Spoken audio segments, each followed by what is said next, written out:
तो ध्यान से मन लगा के बैठे कि जो प्रवचन हमारे सामने आता है उसे हम समझ सकें। आज का दिन पुनरुत्थान का रविवार है, ईस्टर संडे, और ये पूरी दुनिया के लिए और खासकर मसीह समाज के लिए एक बहुत बड़ा दिन है।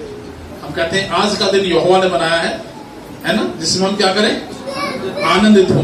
इससे बड़ा कोई दिन नहीं हो सकता कि मृत्यु के ऊपर विजय पाली है। यानी परमेश्वर का जो अंतिम शत्रु है वो कौन है, मृत्यु है। मृत्यु के सामने हर एक व्यक्ति घुटने टेकता है। मौत को आगे देखते सब लोग थरथर जाते हैं, कांप जाते हैं।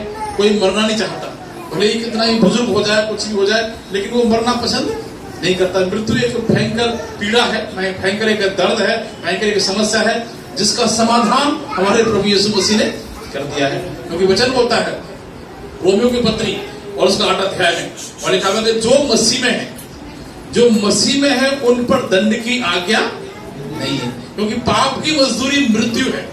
पाप करने के कारण हम मरते हैं, और पाप की मजदूरी मृत्यु है, लेकिन पाप की मजदूरी चुका दी गई है। हालेलुया। पाप की मजदूरी चुका दी, और चुकाने के बाद प्रभु यीशु मसीह मृतकों में से जी उठा है, और जो जी उठा है उसने हमेशा का जीवन अपने लोगों को दे दिया है। आज के मनन के लिए हम जो पढ़ रहे थे, मत्ती कितना पढ़ा था हमने, मत्ती 28 अध्याय, उसको थोड़ा सा और हम थोड़ा सा विचार करेंगे, फिर जल्दी जल्दी खत्म करेंगे। मत्ती निकालेंगे 28 अध्याय जब पढ़ रहे थे आप, शायद से आगे धीरे धीरे वहां से पढ़ना शुरू करें। कोई आराम से नहीं, जहां पढ़े जहां से पढ़ रहे थे। हाँ,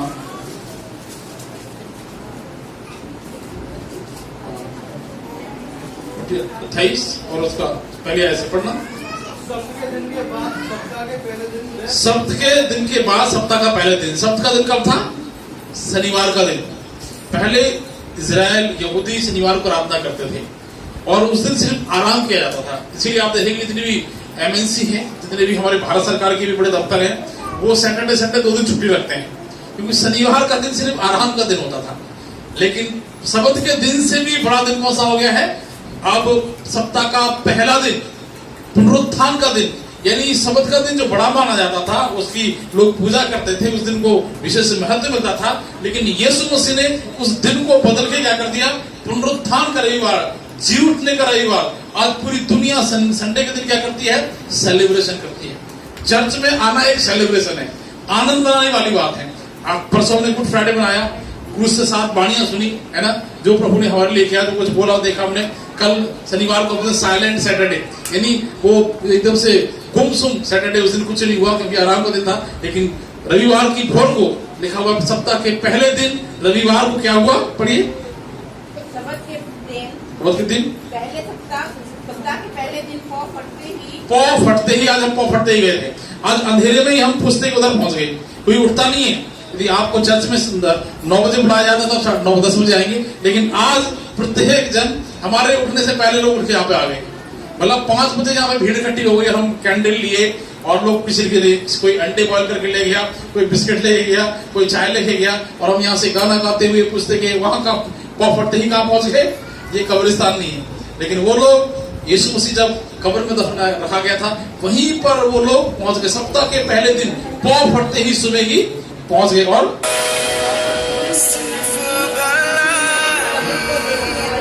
देखने आई, और देखो एक बड़ा भूकंप आया। देखिए, प्रभु का एक दूत स्वर्ग से उतरा। यीशु मसीह की सारी घटनाएं है ना, उनमें हम स्वर्गदूतों को आते हुए देखते हैं, जन्म से लेके मृत्यु तक, और यहाँ तक कि हम देखते हैं उसमें ये जी उठने के समय, और यहाँ तक कि उठाए जाने के समय भी हम स्वर्गदूतों को देखते हैं। वापस स्वर्गदूत उतरा और पास आकर उसने पत्थर को लुढ़का दिया, और उस पर बैठ गया। उसका रूप बिजली का था। उसका रूप बिजली का रूप देखा आपने, बिजली का रूप आप देख सकते हैं। बिजली का रूप, जब बिजली तड़पती ना आसमान में, बिजली का रूप कैसा होता है, मतलब हमारी आंखें चकाचौंध हो जाती हैं, बहुत अजीब सा लगता है। या जब कोई वेल्डिंग करता है ना, वेल्डर, तो आप उसको देख सकते हैं, बिजली के समान उसका रूप था। और उसका वस्त्र पाले के समान, सफेद, उसके भय से पहरुए कांप उठे। उसके भय से पहरुए कांपे। कोई ऐसी घटना होने वाली थी, मृत्यु के ऊपर जय पाने का काम, जो व्यक्ति मर गया वो जिंदा नहीं हो सकता, लेकिन यीशु मसीह ने, प्रभु परमेश्वर ने वो करके दिखाया कि मौत के ऊपर भी विजय पाई। लिखा हुआ है कि उसके सामने पैर हुए कांप उठे, थर्रा उठे और मृतक समान हो गए। वो देखो, जिंदा आदमी मृतक समान हो गए। जो मुर्दा था वो जिंदा हो गया, लेकिन जो जिंदा बैठे हुए थे, जो रखवाली कर रहे थे वहां पे कि कोई आएगा देखेंगे, वो मृतक समान हो गए। स्वर्गदूत ने स्त्रियों से कहा, स्वर्गदूत ने स्त्रियों से कहा, मत डरो, मत डरो। ये है आज के दिन का संदेश, पुनरुत्थान का जो संदेश है, मत डरो। मैं जानता हूँ कि तुम यीशु, मैं जानता हूँ कि तुम यीशु को जो क्रूस पर चढ़ाया गया, जो क्रूस पर चढ़ाया गया था, ढूंढती हो। वह यहाँ नहीं है, वो अब यहाँ नहीं है। आज भी कुछ चर्चों में यीशु मसीह को क्रूस पर टांग के रखते हैं, है ना। हमारा क्रूस तो खाली है, क्योंकि क्रूस विक्ट्री को दिखाता है, क्रूस हार को नहीं दिखाता।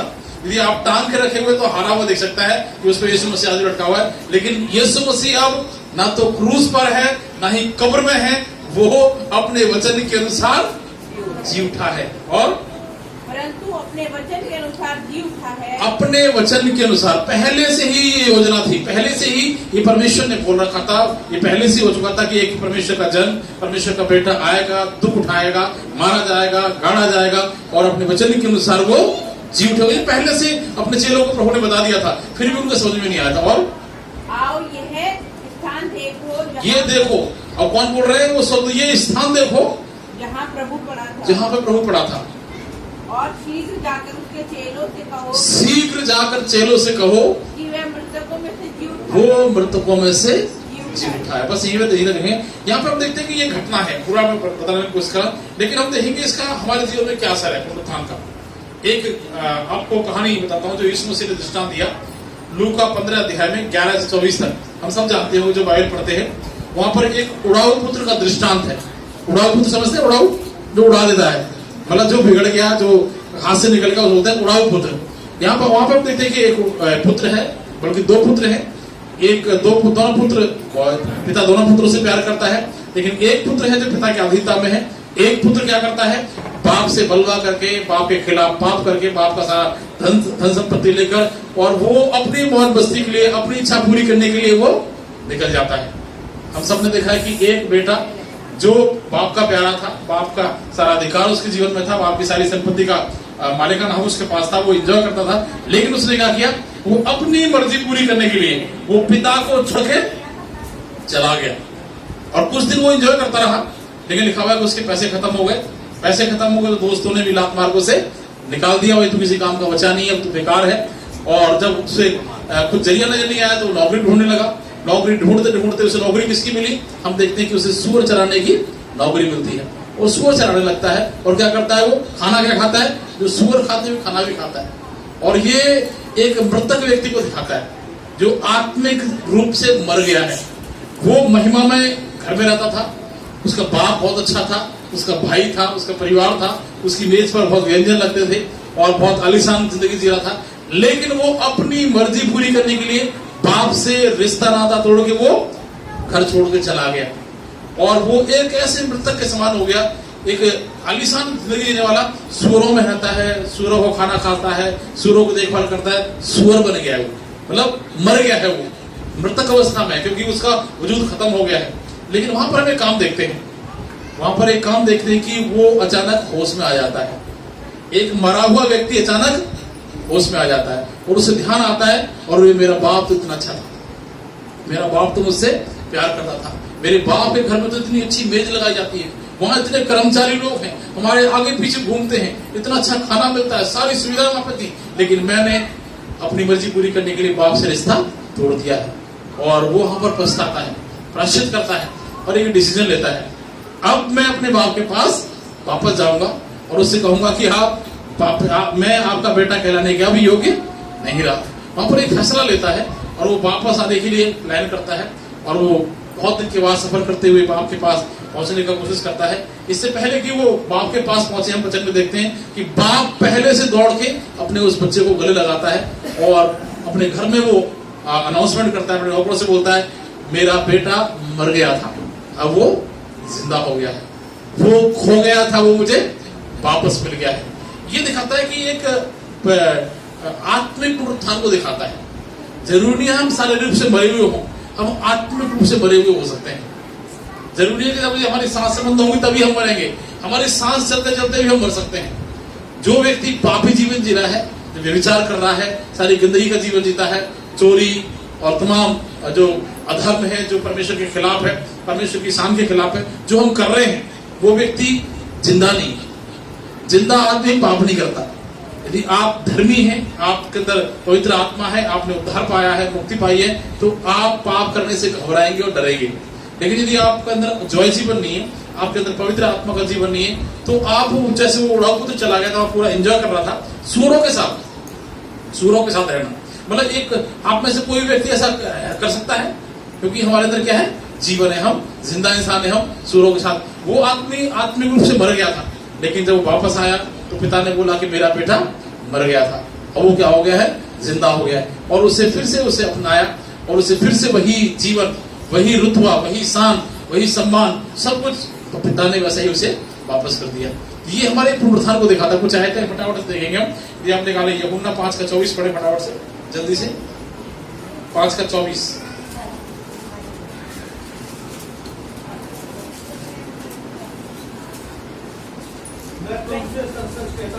मैं तुमसे सच कहता हूँ,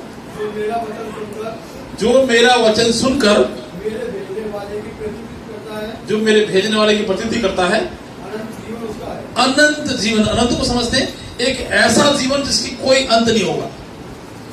मसीहों पर यह विश्वास है, सिर्फ विश्वासियों के पास ये उम्मीद है कि हम हमेशा का जीवन, यानी हमारा व्यक्तित्व कभी खत्म नहीं होने वाला।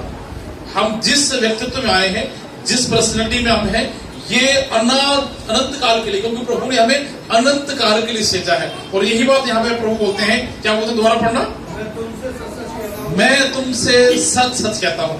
मतलब इस बात को मैं सोचता हूँ कि यीशु मसीह ऐसी बातें ही करती, सच यानी डबल की बोल रहे हैं। यानी एक ऐसी महत्वपूर्ण बात है, पुनरुत्थान की बात है, कि जो कोई यीशु मसीह पर विश्वास करे वो अनंत जीवन, यानी हमेशा का जीवन।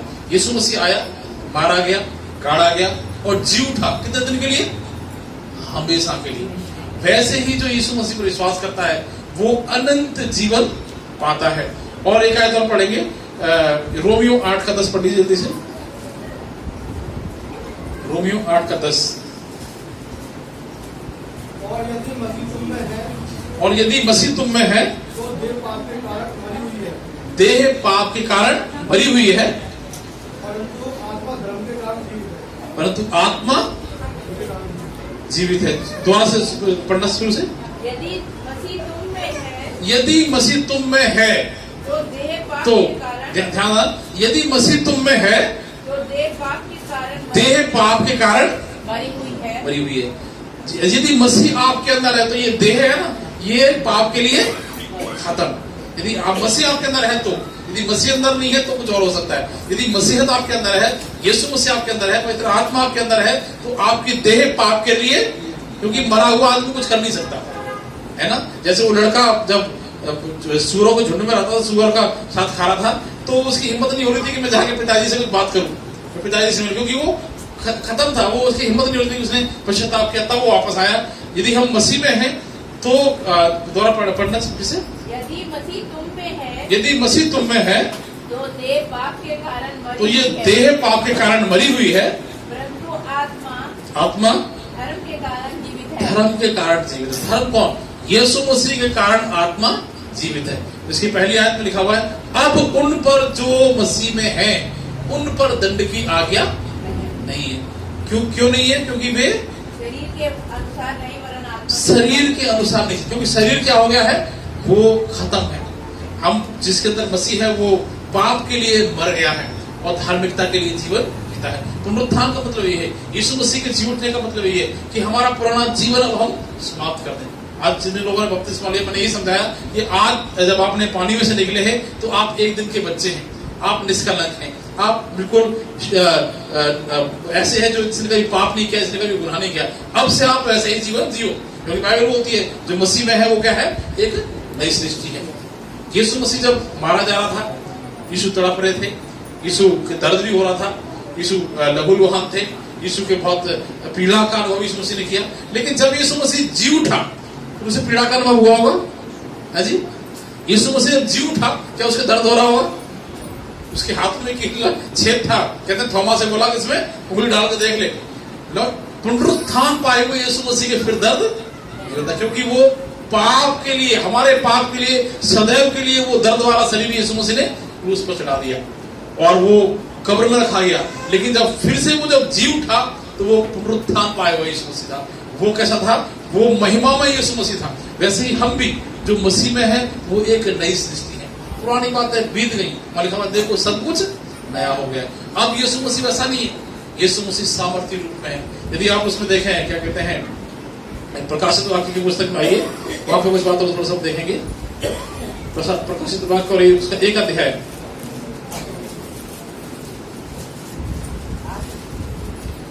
चाराई से लिखा हुआ है, यूहन्ना की ओर से जो आसिया की 7 कलीसियां हैं नाम, और उसकी ओर से जो था और जो आने वाला है। जो था, जो आने वाला है, उन 7 कलीसियाओं जो उसके सिंहासन के सामने है। यीशु मसीह की ओर से विश्वासियों के साक्षी है, मरे हुओं में से जी उठने वालों में पहलौठा, मरे हुओं में से जी उठने वाला पहलौठा, और पृथ्वी के राजाओं का हाकिम, तुम्हें अनुग्रह और शांति मिलती रहे। यहाँ पे यदि आप उसका आगे बढ़ेंगे, वह हमें वह हमसे प्रेम रखता है और उसने अपने लहू के द्वारा हमें पापों से छुड़ाया है और हमें एक राज्य और अपने पिता परमेश्वर के याजक भी बना दिया है, और उसी की महिमा पराक्रम युगानुयुग होता रहे। देखो बादलों के साथ वो आने वाला है, हर एक आंख उन्हें देखेगी, वरन जिन्होंने उसे भेदा था, जो था, जो आने वाला है। सशक्तिमान परमेश्वर कहता है, मैं अल्फा और ओमेगा हूं। जो मर गया था वो जिंदा हो गया। अब हमें मसीह में विश्वास करके उसके साथ जुट जाना है। इफिसियों की पत्री आप पढ़े, इफिसियों की पत्री 2 अध्याय 1 आयत पढ़ना। इफिसियों की पत्री 2 अध्याय, इफिसियों 2 अध्याय 2 की 1 आयत। और उसने तुम्हें भी जिलाया जो अपने अपराधों और पापों के कारण मरे हुए थे। हालेलुया। उसने तुम्हें भी जिलाया, वो तो जिंदा हो गया, लेकिन लिखा हुआ कि उसने तुम्हें भी जिलाया और जो अपने अपराधों और पापों के कारण मरे हुए थे। और छठी आयत में 6 में, और मसीह यीशु में उसके साथ उठाया और मसीह यीशु ने उसके साथ उठाया और स्वर्गीय स्थानों में के साथ बैठाया। मतलब आप जहाँ हम जगह में बैठे, लेकिन यहाँ लिखा वचन होता है कि आप स्वर्ग में बैठे हुए हैं। यीशु मसीह के पुनरुत्थान के द्वारा आपको वो ताकत मिल गई है कि आप जमीन पर भी बैठे हैं और स्वर्ग में भी बैठे हैं। आपकी उपस्थिति 2 जगह है, यहाँ पर तो आप हैं ही, लेकिन यीशु ने आपको स्वर्ग में बैठाया, क्योंकि पहले आप लिखा उसने तुम्हें भी जिलाया और जो अपने पापों के कारण मरे हुए थे। लेकिन छठी आयत में, और मसीह यीशु के साथ उसके साथ उठाया और स्वर्गीय स्थान में उसके साथ बैठाया है। और कुलुस्सी 2 अध्याय निकाल लें, कुलुस्सी 2 अध्याय उसकी 13 आयत पढ़े।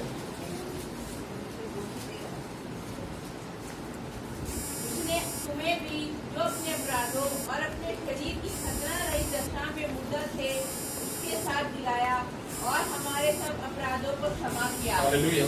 उसने तुम्हें भी, अभी हमारे लिए देखिए, उसने तुम्हें भी अपने जो अपने अपराधों के कारण शरीर के खतना की दशा में थे, मुर्दा थे, उसके साथ जिलाया और हमारे सब अपराधों को क्षमा किया।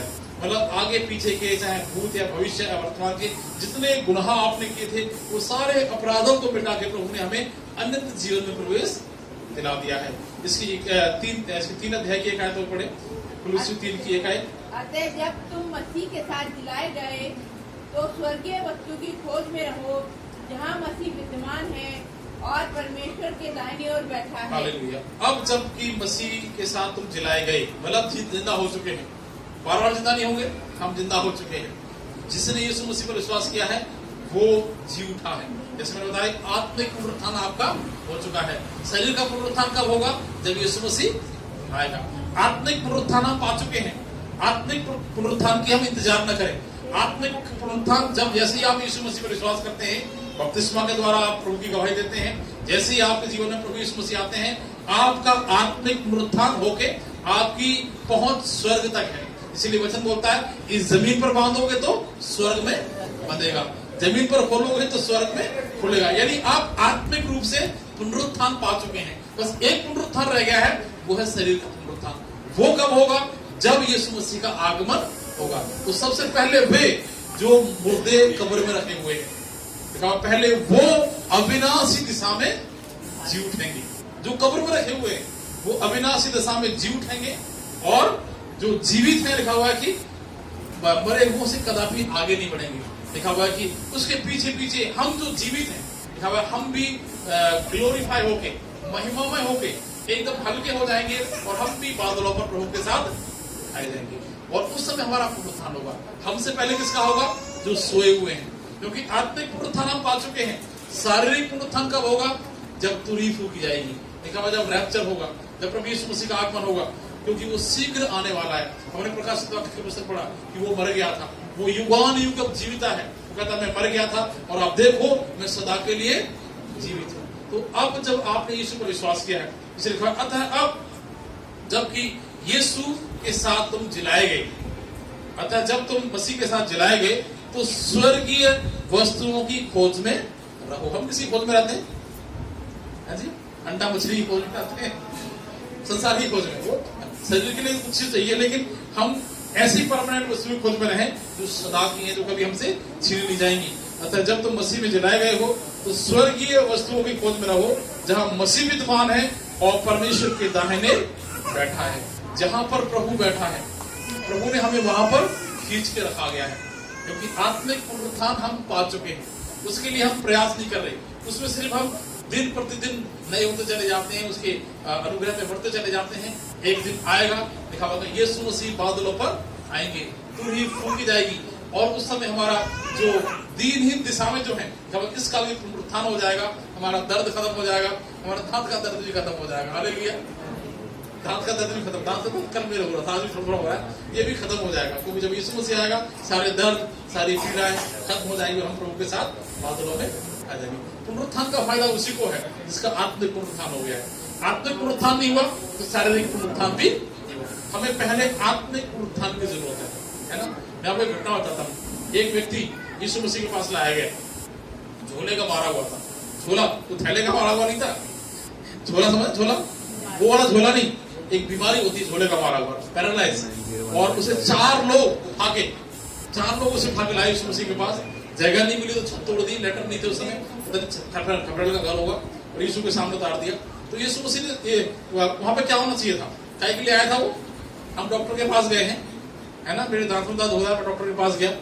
डॉक्टर बोलता है आपके पाप क्षमा हो गए। पागल हो गया डॉक्टर, इसका दिमाग खराब हो गया, मेरे दांत में दर्द हो रहा है, बोला तेरे पाप क्षमा हो गए। यीशु के साथ वही हुआ।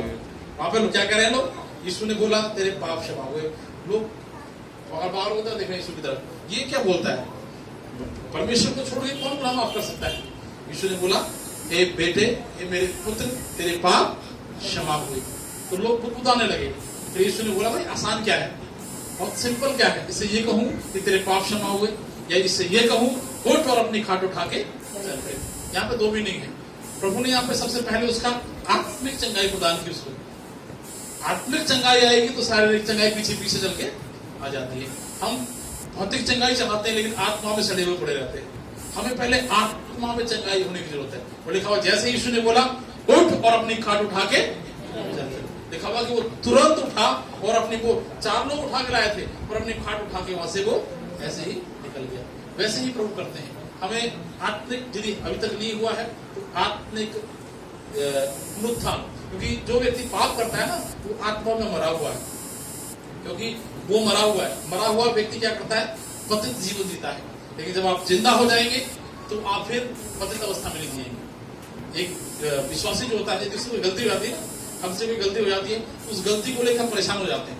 यदि आपने किसी को डांट दिया, किसी को आपने डपट दिया, कुछ आपने किसी को धोखा दे दिया, तो आप चैन से नहीं रह सकते। जब तक आप रियलाइज नहीं करेंगे, जब तक आप प्रार्थना नहीं करेंगे, जब तक उस व्यक्ति से नहीं मिलेंगे, तब तक आपके अंदर चैन नहीं आएगा। लेकिन एक आप संसारिक व्यक्ति को देखो जो जिसके जीवन में मसीह नहीं है, गाली गलौज, मारपीट, झगड़ा करना उनके लिए एक आम बात है और उसमें वो मजा लूटते हैं, उनको उससे आनंद आता है। लेकिन हम यदि हमारे साथ ऐसा होता है, हम अंदर ही अंदर क्या होते हैं, कुड़ने लगते हैं, परेशान, मेरे से ऐसा कैसे हो गया। हम प्रभु के पास जाते हैं। ये पहचान है हम आत्मिक रूप से जिंदा है। जो आत्मिक रूप से मरा हुआ है वो सूअर की जिंदगी जीता है। बाइबल बोलती है वो एक भेड़ की जिंदगी कौन जीता है? जो आत्मिक रूप से जिंदा हो गया है। और स्वर्ग की जिंदगी कौन जीता है? जो आत्मा में मरा हुआ है। जो आत्मा में मरा हुआ है उसे गाली देना आम बात है, व्यभिचार करना आम बात है, झूठ बोलना आम बात है, सारे कुकर्म करना आम बात है, सारी गंदगी में, जैसे आप देखते हैं सुअर को कीचड़ में लेके जाओ, सारी गंदगी वहां पे काली काली कीचड़, बदबूदार पानी, मेढक घूम रहे उसमें, और उसमें पूरा नाक लगा के वो पूरा एंजॉय करता है, पूरा मजा लेता है, उसकी प्रॉब्लम नहीं। ये है एक सुअर का जीवन। लेकिन एक भेड़ को जहाँ थोड़ा सा भी कीचड़ लग जाएगी ना, वो बेचैन हो जाती है, वो अपने आप को हिलाएगी डुलाएगी, दीवारों से रगड़ेगी, अपने आप को साफ करने की कोशिश करती है। ये है आत्मिक रूप से जीवित व्यक्ति, यानी पुनरुत्थान पाया हुआ व्यक्ति। हम पुनरुत्थान पा चुके हैं, आत्मिक पुनरुत्थान हमारा हो चुका है। जिस किसी ने यीशु मसीह पर विश्वास किया है वो आत्मा में जीवित है। लेकिन जो अभी तक आत्मा में जीवित नहीं है, उन्हें पुनरुत्थान की, आत्मिक पुनरुत्थान की जरूरत है। इसे हम कहते हैं बचाया जाना, कहते हैं ना, वो आदमी बचा लिया। जैसे हम देखते हैं नूह के जमाने में कितने लोग बचे थे, प्रचार किया जा रहा था। नूह कई साल तक प्रचार करता रहा, भाई आ जाओ, बाढ़ आएगी, पानी आएगा, बारिश होगा, तबाही हो जाएगी, आ जाओ, मैंने जहाज बना लिया, तुम उसमें आ जाओ, मेरी मदद करो, मैं इतना बड़े जहाज बना रहा हूँ। लेकिन उसमें लिखा होगा कि एक भी व्यक्ति नहीं आया, सिर्फ नूह और उसका परिवार ही बचा। वहां पर पानी आया, पानी सब तबाह करके ले गया। लेकिन जो विश्वास कर लिए थे, जिन्होंने परमेश्वर के उपाय पर विश्वास किया, वो 8 प्राणी बच गए थे, और उनके द्वारा पूरा संसार आगे बढ़ता चला के हम भी उन्हीं में से चले आते हैं। तो अभी जरूरत है कि हम आत्मिक यदि हमने नहीं पाया है, तो आज हम अपने आप को सौंपें, हम अपने आप को प्रभु के हाथ में सौंपें। भले ही आपने बपतिस्मा ले लिया हो, तब भी आपका उद्धार नहीं हो सकता। हो सकता है आप 10 बपतिस्मा ले लें, तब भी आपका उद्धार नहीं हो सकता। भले ही आप रोड पर कचौड़ी और पूड़ियां बांटते हो, तब भी आपका उद्धार नहीं हो सकता। आपको उद्धार पाने के लिए अपना व्यक्तिगत जीवन प्रभु के हाथ में देना पड़ेगा, और प्रभु को व्यक्तिगत रीति से अपने जीवन में ग्रहण करना पड़ेगा। जैसे ही प्रभु को आप अपने व्यक्तिगत जीवन में ग्रहण करेंगे, उसी दिन आपका पुनरुत्थान हो जाता है। बाइबल बोलती है, यदि तू अपने मुंह से यीशु मसीह को प्रभु जानकर अंगीकार करे, मतलब यहाँ पे तू शब्द इसलिए बोला गया है क्योंकि ये व्यक्तिगत है। यदि तू अपने मुंह से यीशु मसीह को प्रभु जानकर अंगीकार करे। कई बार हम प्रभु जान के अंगीकार नहीं करते, हम यीशु मसीह को कुछ और जाने के अंगीकार कर लेते हैं, है ना। यीशु मसीह प्रभु का मतलब है हम अपने आप को उसके सामने सरेंडर कर देते हैं। जैसे मैं आपको बता रहा था, बपतिस्मा का मतलब है शुद्ध विवेक से प्रभु के वश में कर देना अपने आप को, पूरे शुद्ध विवेक के साथ, सीधाई के साथ, सच्चाई के साथ अपने आप को प्रभु के हवाले कर देना, उसके अधीन कर देना ही बपतिस्मा है। बपतिस्मा ये नहीं कि आपने डूब के नदी में बपतिस्मा ले लिया, टैंक में बपतिस्मा ले लिया, छिड़काव का ले लिया, साबुन लगा के बपतिस्मा ले लिया हो, उस बपतिस्मा से कुछ होने वाला नहीं है। जब तक कि आप पूरी तरीके से प्रभु के अधीनता में नहीं आएंगे, जब तक आप पूरी तरीके से प्रभु के अधीन नहीं करेंगे, उसमें वश में नहीं करेंगे, तब तक आप आत्मिक रूप से पुनरुत्थान नहीं पाएंगे। जैसे ही आत्मिक पुनरुत्थान मिलेगा, आप अपने आप में हल्का महसूस करेंगे, एक अलग प्रकार का आप अपने जीवन में शांति को हासिल करेंगे। मैंने देखा है बहुत पैसे कमाने वाले भी दुखी हैं, लेकिन एक थोड़ा पैसा कमाने वाला कुछ नजर आता है। और एक कई समय ऐसे लोग हैं बहुत पैसे वाले हैं, उनके मुंह लटके नजर आएंगे, लेकिन जिसमें बिल्कुल पैसा नहीं है, बहुत थोड़े पैसे में वो चेहरे खिले हुए, क्योंकि वो आत्मा में जीवित है। जो आत्मिक जीवित है उसका जीवन एक अलग प्रकार का जीवन होता है, वो थोड़े में भी उसके जीवन में बरकत होती है। आप लाखों रुपए कमा लो, आपके पास वो जॉय जीवन नहीं है, आपके अंदर वो पुनरुत्थान का जीवन नहीं है, आपके अंदर वो श्राप बना रहेगा। आप कितना भी कमाओ, कुछ भी कर लो, आशीष नहीं मिल सकती। लेकिन यदि आप पुनरुत्थान पाए हुए हैं, यदि आप प्रभु के वश में है, प्रभु के हवाले अपने आप को कर दिया है, आप थोड़े में भी बहुत आशीषित नजर आएंगे। हालेलुया। सो ये प्रभु का वचन है कि हमने पुनरुत्थान नहीं पाया है। आत्मिक पुनरुत्थान, शारीरिक पुनरुत्थान उसी दिन मिलेगा जब यीशु मसीह आएंगे। आत्मिक पुनरुत्थान की जरूरत है, इसी वक्त 1 मिनट में आपका पुनरुत्थान हो जाएगा। कैसे होगा? जैसे ही आप यीशु को क्या बोलेंगे, मेरा प्रभु। प्रभु का मतलब अपने आप को उसके हवाले कर देना। प्रभु का मतलब ये होता है, जब कोर्ट में जाते हैं जज के सामने तो क्या बोलते हैं, मिलॉर्ड, मेरे प्रभु। वहां जाके सरेंडर कर देते हैं। वहां पर तो एसपी डीएसपी ऐसे खड़े होते हैं ना भैया, पुलिस वालों का वाला है, वहां पर एसपी डीएसपी कमिश्नर भी ऐसे खड़े होते हैं, क्योंकि वहां सरेंडर कर देते हैं। एक आदमी के सामने वो क्या कर सकता है, लेकिन वो राजाओं का राजा, प्रभुओं का प्रभु, सर्वशक्तिमान परमेश्वर, वो उसके सामने अपने आप को सरेंडर नहीं करते हैं। जब उसके सामने सरेंडर कर देंगे, प्रभु की तमाम आशीष हमारे जीवन में आ जाएंगी। हालेलुया। जब यीशु मसीह को हम देखते हैं, यीशु मसीह ने पिता की इच्छा को पूरा किया। लिखा हुआ सबसे ऊपर, सबसे ऊंचा, सबसे महान नाम यीशु मसीह को दिया गया, क्योंकि यीशु मसीह ने पूरी तरीके से पिता के हाथ में अपने आप को सौंप दिया। इसीलिए पिता ने क्या किया, उससे मृतकों में से जिंदा कर दिया। हालेलुया। और कब के लिए?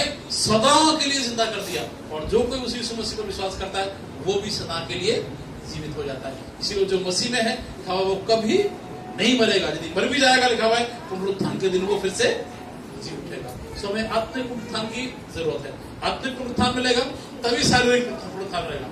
शरीर का पुनरुत्थान ऐसे नहीं मिलेगा, पहले आत्मा में जिंदा होना जरूरी है। आत्मा में जिंदा होने के लिए यीशु को प्रभु जानकर अंगीकार करें और ये विश्वास करें कि वो मृतकों में से जी उठा। ये दो बातें विश्वास करनी है। पहला अंगीकार करना है, क्या अंगीकार करना है कि यीशु मसीह मेरा कौन है? चाचा है। यीशु मसीह कौन है? मेरा यीशु मसीह मेरा प्रभु है। चाचा मत बोलना, कुछ लोग बाबा बोलते हैं यीशु मसीह को। यीशु मसीह बाबा भी नहीं है, यीशु मसीह प्रभु है, लॉर्ड है, वो परमेश्वर है, वो स्वामी है। जब हम स्वामी करके प्रभु करके स्वीकार करते हैं, यानी हमने अपने आप को उसको हाथ में सौंप दिया है, हम उसकी अधीनता में आ गए हैं, हम उसकी इच्छा के विपरीत नहीं जा सकते। और क्या विश्वास करना है? यीशु मसीह मुर्दों में से जी उठा है। इतना बोलने से आप जिंदा हो जाते हैं। हालेलुया। आप जिंदा होना चाहते हैं, कोई मरा हुआ है तो जिंदा हो सकता है, अभी जिंदा हो जाएगा, अभी चमत्कार होगा। यदि आप में कोई मरा हुआ है, अभी आप जिंदा हो सकते हैं। मुझे नहीं पता कौन कौन मरा हुआ, कौन कौन जिंदा है, लेकिन आपको पता है कि आप जिंदा हैं, मरे हुए। यदि आप जिंदा होना चाहते हैं आज के दिन, क्योंकि यदि आप आत्मिक पुनरुत्थान पाएंगे तभी आपको शारीरिक पुनरुत्थान मिलेगा। यदि आत्मा में मरे हुए मर गए तो आप हमेशा के लिए नरक की आग में झोंक दिए जाएंगे, वहां से कोई नहीं बचा सकता। इसीलिए जब तक हम जिंदा हैं तभी तक टिकट लेने का अधिकार हमारे पास है, तभी तक हम बुकिंग कर सकते हैं कि मुझे कहाँ जाना है। मरने के बाद बुकिंग हमारे हाथ में नहीं है ना। कुछ लोग कहते हैं हमें दफना देना, लेकिन उसे जला देते हैं ले जाके, क्योंकि उसके हाथ में नहीं है ना। कुछ लोग कहते हैं भैया मुझे तो सिर्फ दफनाना, मुझे ले जाके, लेकिन उसके घर वाले आते नहीं, इसे तो जलाएंगे, उसकी मर्जी नहीं, क्योंकि आप दूसरे की मर्जी होती है। हमें जीते जी ये डिसीजन लेना है कि मुझे कहाँ जाना है, मुझे स्वर्ग में जाना है या नरक में जाना है। स्वर्ग में जाना है तो आत्मिक पुनरुत्थान यानी यीशु मसीह को अपना जीवन सौंपना है। नरक में जाना है तो वो जरूर नहीं, जो मर्जी करो। फिर तो वो जो जिंदगी है ना, वो जो मैं कौन सी जिंदगी बोला था बार बार, वो जो स्वर्ग की जिंदगी, वो तो उसमें वो आनंद ले सकते हैं। इसलिए यीशु मसीह ने कहा है वो चौड़ा है वो रास्ता जो नरक की तरफ जाता है। अब तो एक्सप्रेस वे बन गए हैं, अभी खुल गया, कल से मेरठ के लिए खुल गया, उसमें ऐसे आप 100 की स्पीड 150 की स्पीड से भाग सकते हो। लेकिन छोटा रास्ता है, सकरा रास्ता है जो हमें अनंत जीवन लेके जाता है। उसमें थोड़ा रेस्ट्रिक्शन है, उसमें थोड़ा पाबंदियां हैं। आप ऐसा नहीं कर सकते, आप झूठ नहीं बोल सकते, आप चोरी नहीं कर सकते, आप व्यभिचार नहीं कर सकते, आप दारू नहीं पी सकते, आप बीड़ी नहीं पी सकते, आप गाली नहीं दे सकते, बहुत सारी बातें हैं। वो हमें कब होता है? जब हम आत्मा में जिंदा हो जाते हैं। इसीलिए हमारे मुंह से गाली नहीं निकलती है। या आप विश्वासी हैं, गाली निकलती है आपके मुंह से? हम अपने बच्चों में देखते हैं, कभी अपने बच्चों के हाथ मुंह से गाली नहीं सुनते, लेकिन गली में देखो माँ बहन करते हुए जाते हैं छोटे छोटे बच्चे, लेकिन हम अपने बच्चों को देखते हैं, हमारे बच्चों के मुंह में गाली क्यों नहीं होती? क्योंकि वो आत्मिक पुनरुत्थान के साथ चलते हैं, वो आत्मिक पुनरुत्थान पाए हुए हैं। तो जरूर है कि हम प्रभु के हाथ में आपको सौंपे। जैसे मैंने बताया कि यदि आज भी कोई मुर्दा है तो जिंदा हो सकता है ना। जिंदा होने के लिए क्या करना है? सिर्फ 2 टैबलेट खानी है। क्या करना है? यीशु प्रभु है जो मुर्दों में से जी उठा। ये हम आंखें बंद करें। हालेलुया।